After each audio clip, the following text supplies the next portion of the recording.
how much do lawyers cost? Is there a range? Do you have a packaging system? Do you have a limited scope situation? Tell me all about how you charge and what people could expect from, I guess, you and your peer group as a range.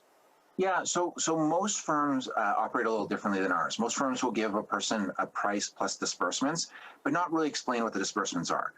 Sometimes they'll add on file administration fees, they'll add on photocopy charges, which aren't proper disbursements. A disbursement is something that the firm pays to a third party on their client's behalf. Like sending a fax is not a disbursement.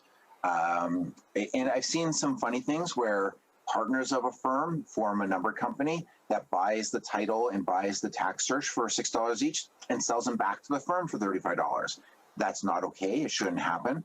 But my view when I started real estate law was that if you're doing this for a living, you should be able to figure out how many couriers you need and how much land titles is good, because it's a formula. You can figure out what these numbers are going to be. It's not that hard.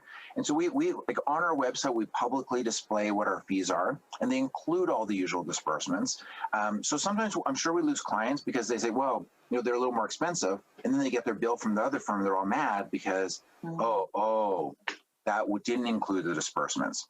The other thing is it keeps us accountable. So, if a firm is a plus disbursement fee structure, if let's say the lawyer forgets to witness something, they've got to send a courier to land titles on a rush back and forth, whatever, like an extra $50 in couriers.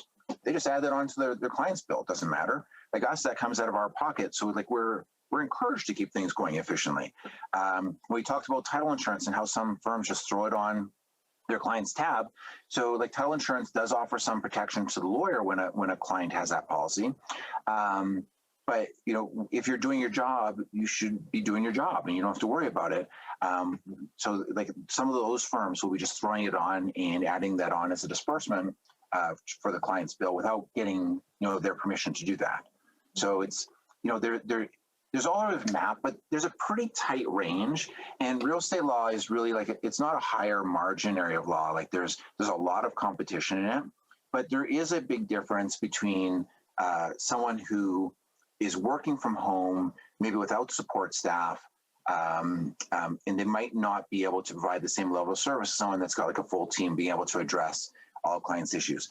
Everyone has their priority. For some people, they just want like the cheapest. And I've told people, I will give you the cheapest lawyer in the city. I don't want you to sign a waiver, but that is, if that's someone's value, that's okay. Like there's no judgment on it.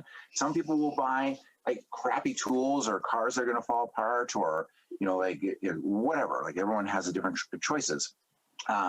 We're about the middle of the road, and there's some firms that are more expensive. Some of them offer really, really good service, and some of them kind of offer average service. So it's like any other industry, I suppose, that way.